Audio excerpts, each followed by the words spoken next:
अरे अरे रुको बेटा, रुको रुको रुको रुको। ये बताओ, तुम इस अनजान जंगल में कहाँ जा रहे हो? आगे कोई रास्ता नहीं है? अरे बाबा, रास्ता तो उसका होता है जिसकी कोई मंजिल होती है। मेरी तो अब तक कोई मंजिल नहीं रही। बाबा, मुझे तो अपनों ने ही खुद से जुदा कर दिया। मैं ठहरा एक राहों का मुसाफिर। मेरी क्या कोई मंजिल, क्या कोई ठिकाना। बीजू की नजर जैसे थम सी जाती है। उसकी आंखें इंदु पर टिक जाती है। हाँ हाँ हाँ, क्या लड़की है। आहा, क्या कान है, क्या नाक है, अरे हाय क्या होंठ है। आहा, क्या खूबसूरती है। अरे हाय, लगता है कि जैसे इस लड़की ने प्रकृति की सारी सुंदरता अपने अंदर समेट ली हो। और देखते ही देखते वह अपनी चित्रकला में इंदु की सुंदरता को बिखेरने लगा।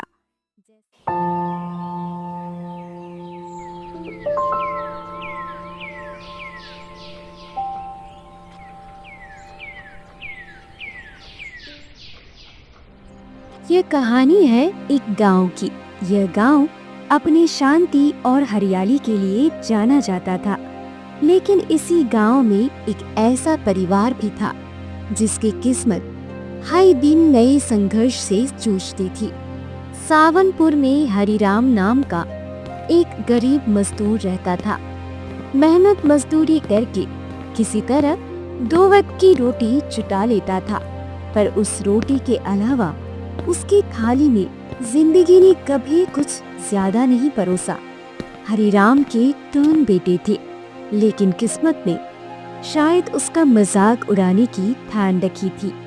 उसके 2 बड़े बेटे पूरे गांव में आवारागर्दी और निकम्मेपन के लिए बदनाम थे। उनका दिन गलियों में भटकते हुए ही कटता था।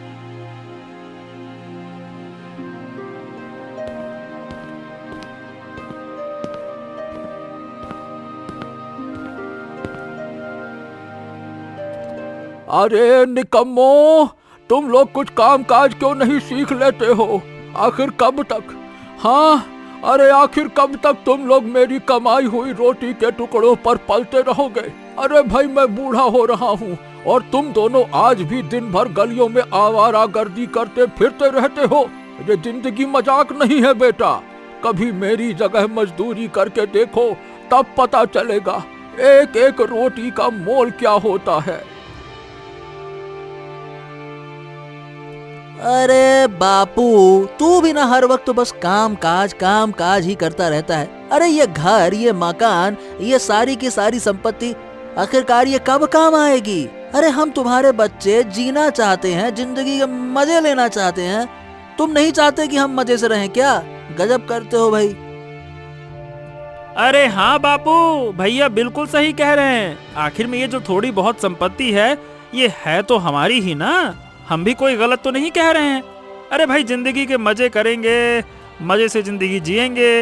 ये क्या हर वक्त काम काज करते रहते हो? क्या फायदा होगा ऐसे मर मर के जीने से, काम कर कर के जीने से, हैं? अरे निकम्मो, अरे मूर्ख हो तुम लोग, मूर्ख। थोड़ी भी शर्म नहीं आती तुम्हें? अपने बाप की कमाई और जमीन को बेचने की बात करते हो। अरे ये वही जमीन है जिसके लिए मैंने खून पसीना बहाया है। तुम लोग तो बस सब कुछ बर्बाद कर देने पर तुले हुए हो। अरे कुछ जोड़ नहीं सकते तो कम से कम इसको बेचने की बात तो मत करो। अरे पता नहीं कभी सुधरोगे भी या नहीं, या जिंदगी भर इसी अंधे रास्ते पर चलते रहोगे, नालायकों कहीं के।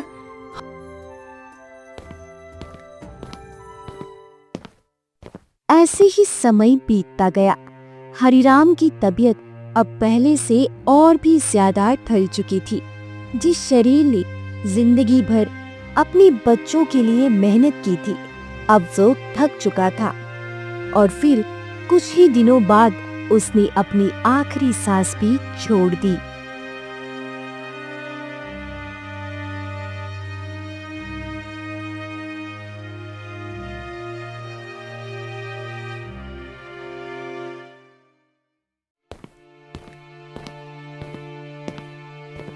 हाँ तो हाँ भाई मनोहर, देखो हमारे बाबूजी तो चल बसे, अब हमें जल्दी से जल्दी इस सारी की सारी संपत्ति का बंटवारा कर लेना चाहिए। क्यों, क्या कहते हो, सही कह रहा हूँ ना मैं?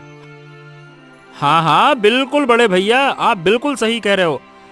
लेकिन भैया मतलब लेकिन अरे क्या लेकिन क्या, ये लेकिन क्या लगा रखा है?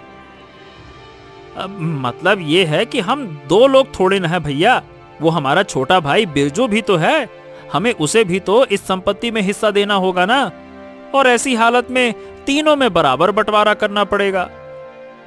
अरे नहीं रे, उस असुरा बिरजू अभी छोटका तो है, उसे क्या समझ में आएगा ये संपत्ति वंपत्ति है?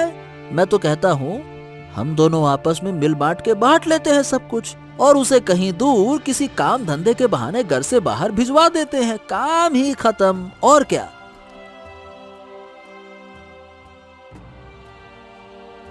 हाँ तो बिरजू देखो, अब हमारे बाबूजी इस दुनिया में तो रहे नहीं, अलविदा कह गए, अब हमें अपनी जिंदगी खुद बनानी है। देखो भाई, तो अब हमने आपस में अपने अपने हिस्से बांट लिए हैं, इसमें तुम्हारा कोई हिस्सा नहीं है। क्या है कि तुम अभी छोटे हो, और वैसे भी तुम्हारे पिताजी ने ये सारी की सारी संपत्ति सिर्फ हम दोनों भाइयों के नाम कर दी थी।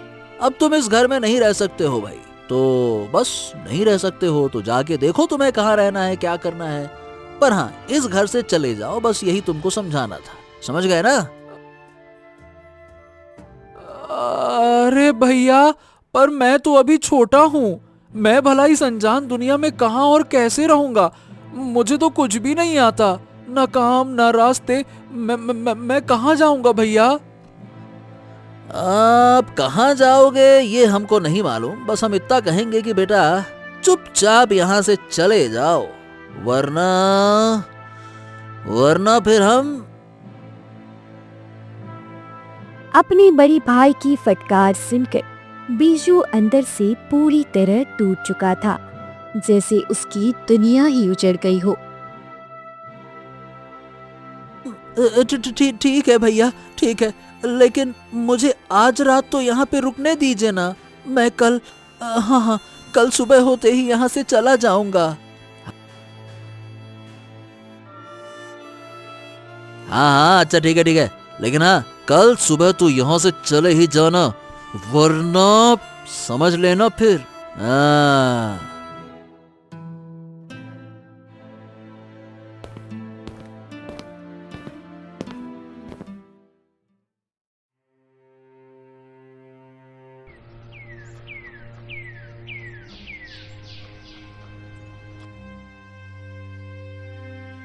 सुबह होती ही बिरजू भारी मन और भीगे कदमों से उस घर से निकल गया।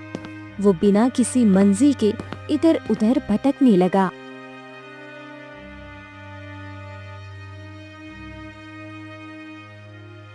अरे वाह भैया वाह क्या दिमाग लगाया तुमने, अब तो ये सारी की सारी संपत्ति अपनी ही हो गई। अब हम आराम से खाएंगे पिएंगे, चैन की जिंदगी जिएंगे।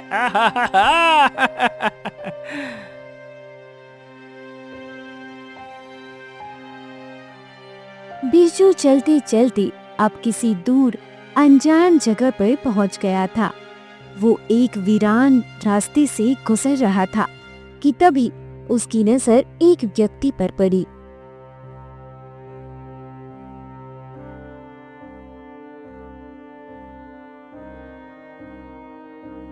अरे अरे अरे अरे, ये तो कोई साधु बाबा लगते हैं। ओह, लगता है कि ये बेहोश पड़े हैं। मुझे इन पर थोड़ा पानी के छींटे मारकर इन्हें होश में लाना चाहिए। हाँ। बिरजू थोड़ा पानी हाथ में लेकर आता है और साधु के चेहरे पर धीरे धीरे छींटे मारता है। कुछ के पलों में साधु होश में आ जाता है।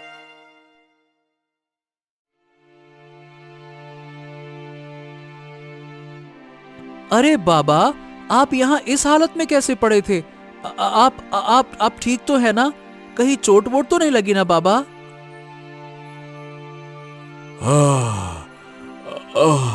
नहीं बेटा, कोई चोट वोट नहीं लगी है। मैं अपने आश्रम की ओर जा ही रहा था कि तभी अचानक से मुझे चक्कर आने लगे और मैं बेहोश होकर गिर पड़ा। अच्छा ठीक है बाबा, अब आप ठीक हैं तो चलिए आज्ञा दीजिए, मैं चलता हूँ। अरे अरे रुको बेटा, रुको रुको रुको रुको। ये बताओ तुम इस अनजान जंगल में कहाँ जा रहे हो? आगे कोई रास्ता नहीं है? अरे बाबा, रास्ता तो उसका होता है जिसकी कोई मंजिल होती है। मेरी तो अब तक कोई मंजिल नहीं रही। मैं पहुंचूंगा भी कैसे, कहाँ, कब, क्या पता। भगवान जाने क्या होगा मेरे साथ अब। अरे बेटा, तुम ऐसी बातें क्यों कर रहे हो? हाँ? अच्छा अच्छा अच्छा, मैं समझ गया। जरूर तुम्हारे साथ कुछ ना कुछ हुआ है। बेटा बताओ क्या बात है? तुम बहुत परेशान लगते हो। मुझे बताओ, अपनी परेशानी मुझसे कहो बेटा, मैं हूँ, बताओ। बाबा, मुझे तो अपनों ने ही खुद से जुदा कर दिया। मैं ठहरा एक राहों का मुसाफिर। मेरी क्या कोई मंजिल, क्या कोई ठिकाना। हाँ, जो राह मिले अब उस पर है बस चलते जाना, चलते जाना। से धीरे धीरे बिरजू ने अपने जीवन की सारी सच्चाई, बचपन से लेकर भाइयों की बेरुखी तक, हर जख्म, हर दर्द साधु महात्मा को बता दी।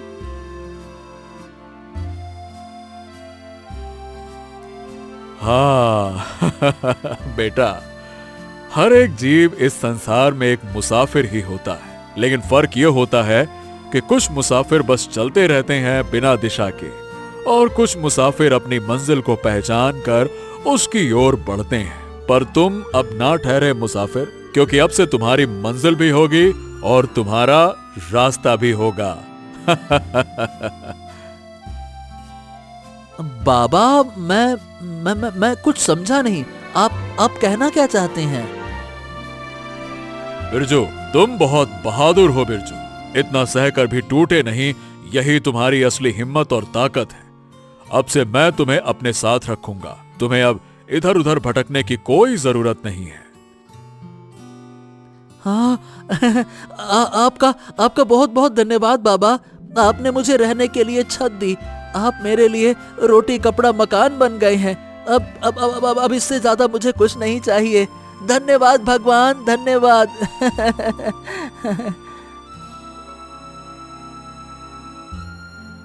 साधु महात्मा के साथ बिरजू ने अपने जीवन का एक नया अध्याय शुरू किया। वह उनके आश्रम में रहने लगा, उनके साथ दिन रात ज्ञान अर्जित करने लगा। धीरे धीरे समय बीतता गया। देखते ही देखते 10 वर्ष बीत जाते हैं।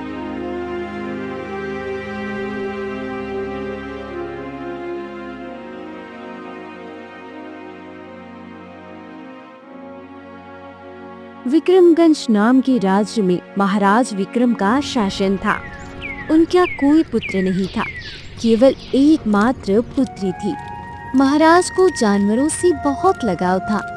वे अपने महल में एक कुत्ते को हमेशा साथ रखते थे, जिसका नाम था हीरा। एक दिन की बात है।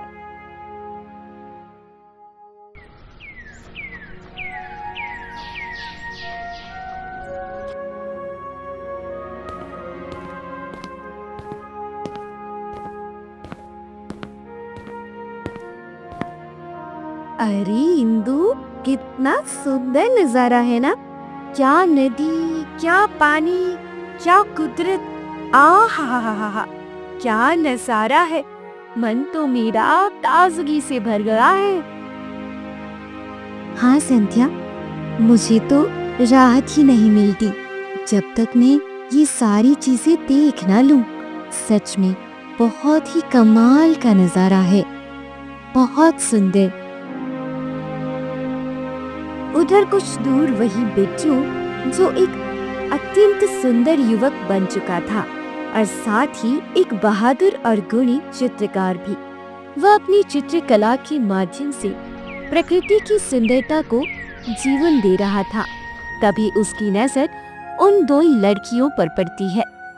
बिट्टू की नजर जैसे थम सी जाती है। उसकी आंखें इंदु पर टिक जाती है। उसकी पलकें मानो झपकना ही भूल जाती है।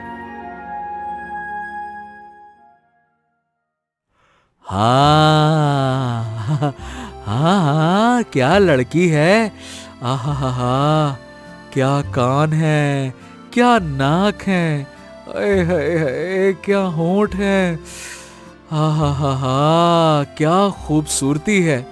अरे हाय, लगता है कि जैसे इस लड़की ने प्रकृति की सारी सुंदरता अपने अंदर समेट ली हो। इंदु की सुंदरता ने बिरजू को पूरी तरह प्रभावित कर दिया था और देखते ही देखते वह अपनी चित्रकला में इंदु की सुंदरता को बिखेरने लगा, जैसे कुदरत को ही रंगों में उतारता हो।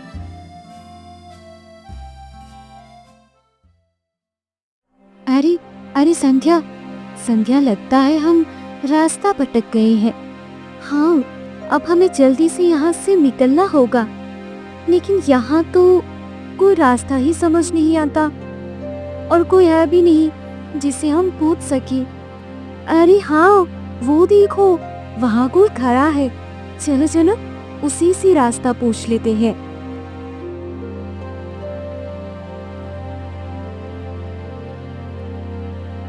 जैसे ही इंदु अपनी सहेली संध्या के साथ वहाँ पहुंची, उसकी पलकें खुली की खुली रह गई।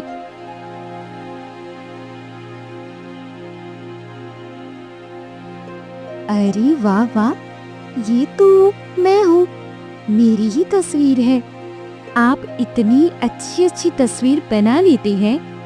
वैसे आपका नाम क्या है और आप रहते कहाँ हैं?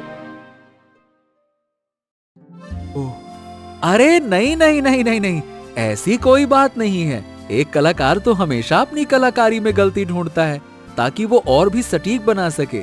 हाँ, वैसे मेरा नाम बिरजू है और मैं यहीं पास के गांव में रहता हूँ। अच्छा, आपसे बातें करके हमें बहुत अच्छा लगा। वैसे क्या आप हमें यहाँ से बाहर निकालने का रास्ता बता सकते हैं? हाँ हाँ, क्यों नहीं। आइए आइए आइए, इस तरफ आइए आइए। बिरजू की सादगी, उसका व्यवहार, उसकी कला ने इंदु के मन ही मन को छू लिया। मानो पहले ही मुलाकात में उसका दिल किसी अनकहे रिश्ते की ओर बढ़ रहा था। उसे ऐसा महसूस हुआ जैसे उसे मन ही मन उससे प्रेम हो गया हो।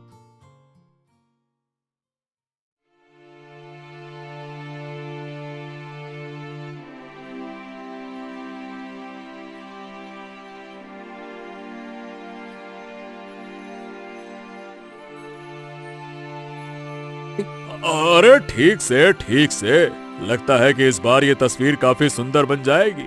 हाँ, यदि ऐसा हो गया तो हम तुम्हें मुंह मांगा इनाम देंगे। महाराज विक्रम ने अब तक कई चित्रकारों से अपनी तस्वीर बनवाई थी, लेकिन कोई भी तस्वीर ऐसी नहीं बनी थी जो उन्हें संतोष दे सके। हर बार कोई न कोई कमी रह ही जाती थी।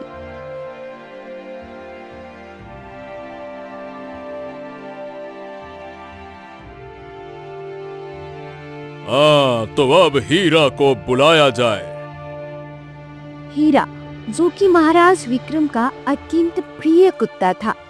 राजा का यह मानना था कि जब तक हीरा किसी बनाई गई तस्वीर को अपनी जीभ से सहलाकर ना सराहे, तब तक वह तस्वीर सुंदर नहीं मानी जा सकती।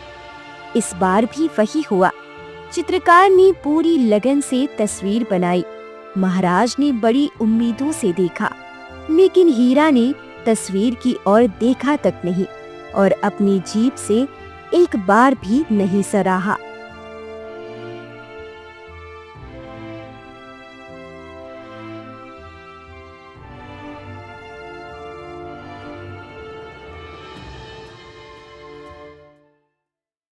ओह, तो क्या इस राज्य में कोई ऐसा कलाकार नहीं है जो अपनी चित्रकारी से इस हीरे का दिल जीत सके?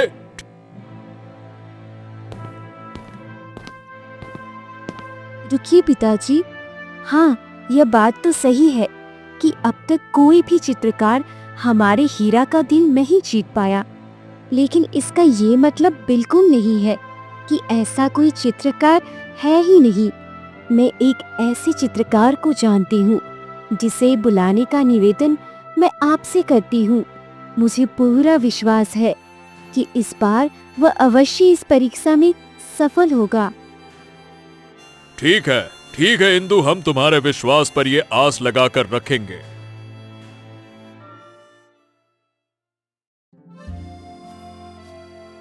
अगले दिन राजकुमारी के आदेश पर बिरजू को महल बुलाया गया।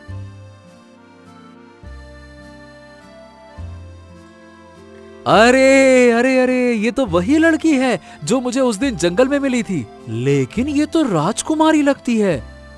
हो, लगता है कि मुझसे कोई बहुत बड़ी भूल हो गई है।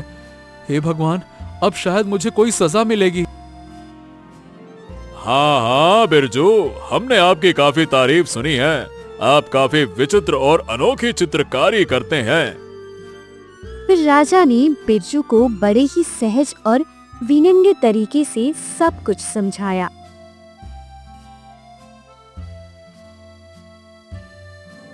क्या हेरा, जब तक वो जीभ से अपनी तस्वीर को नहीं सराहेगा, तस्वीर सुंदर साबित ही नहीं हो सकती है।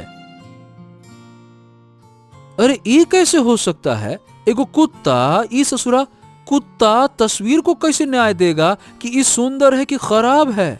हमारे तो कुछ समझ में नहीं आ रहा। बड़ा बेतुका फैसला है इनका, क्या करें अब। बिरजू कुछ देर अपने आप सोचने के बाद राजा से बोला। हाँ तो महाराज, देखिए बात ऐसी है कि देखिए, बात सिर्फ एक चित्रकार की कला को लेकर नहीं है, बल्कि उसकी प्रतिष्ठा को लेकर भी है। मुझे एक दिन का समय चाहिए।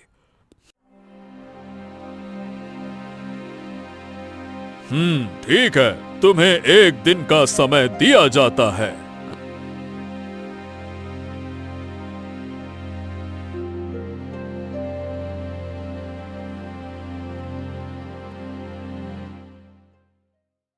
अरे अरे, ये कुत्ता आखिरकार हमारी बनाई हुई तस्वीर को कैसे पसंद कर लेगा? हैं? वो ससुर आखिर कैसे कर लेगा? इतना बड़ा कलाकार का पहचान कहाँ से आ गया उसमें? ससुरा मैं कितना भी सुंदर बना लूंगा, लेकिन कोई जानवर मेरी बनाई हुई तस्वीर को भला काहे जीभ से लपर लपर चाटेगा? गजब बात है भाई। फिर बिरजू कुछ देर तक अपने मन में तरह तरह के विचार करने लगा और तरकीब सोचने लगा।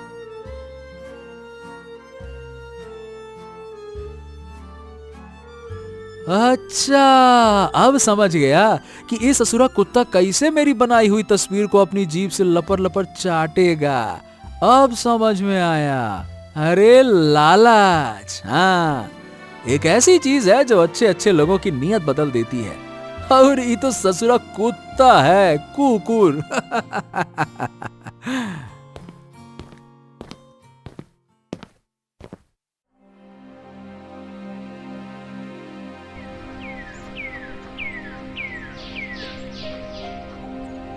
अगली सुबह होते ही बिरजू राजमहल पहुंचा और वहां जाकर अपनी चित्रकारी शुरू कर दी।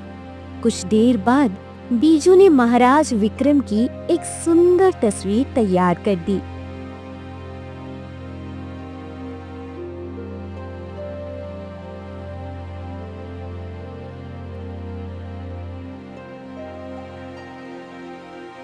हाँ तो महाराज, हमने अपनी चित्रकारी से अपनी तस्वीर में 4 चांद लगा दिए हैं। अब आप इसे देखिए और अपने हीरे को भी दिखाइए। राजा अभी अपना मुंह खोलने ही वाले थे कि कुत्ता बिरजू की बनाई हुई तस्वीर को झाकर अपनी जीभ से सराहने लगा। यह देखकर राजा और बाकी चकित रह गए।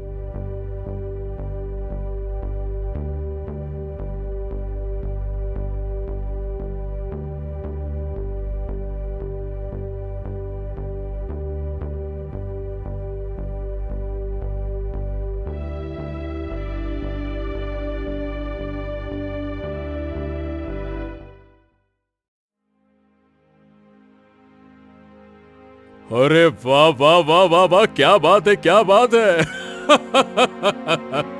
वाह बिरजू वाह, तुम तो बड़े ही महान कलाकार हो। अब से पहले जो नहीं हो पाया वो तुमने आज करके दिखा दिया। वाह वाह वाह वाह, वाकई में तुम काबिले तारीफ तो हो। धन्यवाद महाराज, धन्यवाद। राजा को इस बात से खुशी तो हुई, लेकिन मन ही मन कई सारे प्रश्न उभरने लगे। हाँ तो बिरजू, हम तुम्हें मुंह मांगी कीमत देंगे, लेकिन उससे पहले तुम्हें अपनी कलाकारी की विशेषता बतानी होगी कि आखिर कैसे कैसे ये संभव हो पाया, हमें बताओ। ओहो, अरे ये मैं कहाँ फंस गया। अगर मैंने राजा को सच्चाई बता दी, ये तो मुझे उठा के कारावास में डलवा देगा, और ना बताऊं तो भी यही करेगा।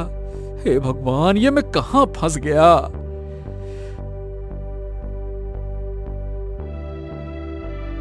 हाँ, देखिए महाराज, बात ये है कि कोई भी कलाकार अपनी विशेषता नहीं बता सकता, ठीक वैसे ही जैसे कोई जादूगर अपनी खासियत नहीं बता सकता, क्योंकि बताने के बाद उसके जादू में वो जादू कहाँ रह जाएगा महाराज।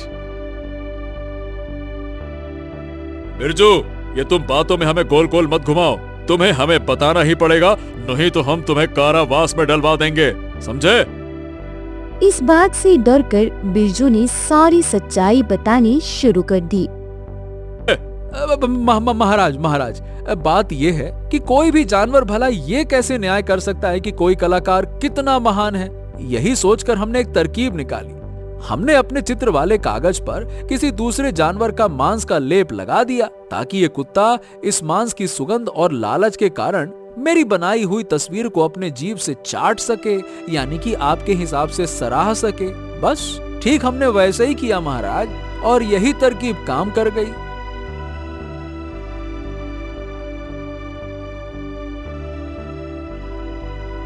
राजा ने बिरजू की तरकीब सुनते ही राजा पर बिरजू की तरकीब का बहुत गहरा प्रभाव तो हुआ, लेकिन गुस्सा भी जाहिर किया और बोले,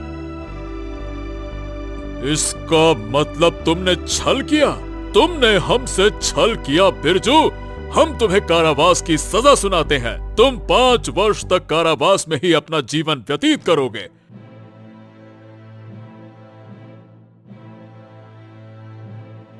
5 साल कारावास में? अरे नहीं नहीं नहीं नहीं नहीं, मेरी कलाकारी तो महंगी पड़ गई। अब क्या करूं, कुछ तो सोचना पड़ेगा। बिरजू मन ही मन कई तरह की तरकीबें निकालने लगा था, ताकि वह किसी तरह बच पाए। फिर उसने साहस जुटाकर कहा, हाँ महाराज, ठीक है, हम 5 साल का आवास यानी कि सजा काटने को तैयार हैं, लेकिन आपसे कुछ कहना चाहते हैं महाराज। हाँ बोलो, क्या कहना चाहते हो, बोलो। महाराज, आपने कहा था कि आप मुझे मुंह मांगी कीमत देंगे, और मैं मांगना चाहता हूँ। हाँ ठीक है, मांगो, क्या मांगना चाहते हो, बताओ हमें। महाराज, मैं तो बस यही चाहता हूँ इनाम के रूप में कि मेरी पूरी तरह से सजा माफ हो जाए। यह बातें सुनकर महाराज विक्रम और इंदु दोनों बहुत ही ज्यादा प्रभावित हो गए। हाँ, बिरजू कलाकार तो है ही, सचमुच बहुत ही महान कलाकार, और साथ ही साथ एक चतुर चित्रकार भी है। हाँ, मुझे इसकी कलाकारी ने नहीं बल्कि इसकी बुद्धि ने बहुत प्रभावित किया है। हम अपने जबान से तो पलट नहीं सकते, हमें माफ करना ही पड़ेगा। हाँ, तो बिरजू, तुम एक चित्रकार नहीं बल्कि एक समझदार कलाकार भी हो। हम तुमसे बहुत अत्यधिक प्रभावित हुए, हम तुम्हारी सजा को पूरी तरह से माफ करते हैं। हाँ धन्यवाद महाराज, धन्यवाद। अच्छा, अब मैं चलता हूँ, आपका बहुत बहुत धन्यवाद।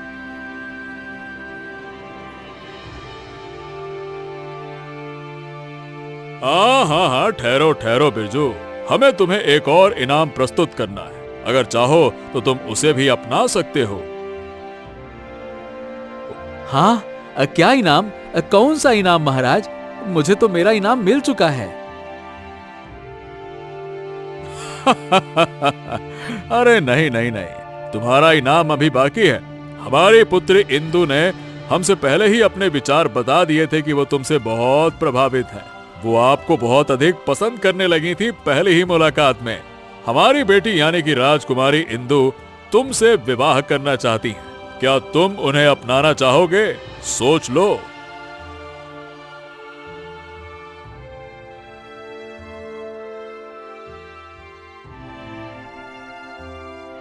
क्या?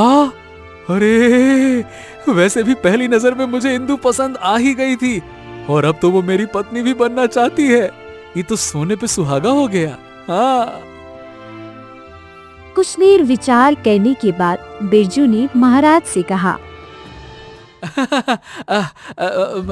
महाराज, वो हम क्या कह रहे हैं कि वो तो मतलब राजकुमारी इंदु, पहली मुलाकात में हम भी राजकुमारी इंदु को पसंद करने लगे थे, और मुझे तो ये तोहफा भी मंजूर है महाराज। मैं राजकुमारी इंदु से विवाह करने के लिए तैयार हूँ। हाँ।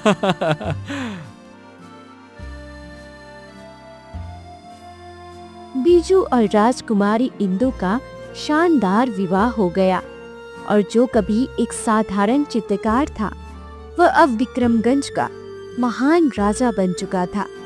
सचमुच यह है एक विचित्र चित्रकार की दिलचस्प कहानी, जिसने अपनी कला और समझदारी से सबके दिलों को छू लिया था।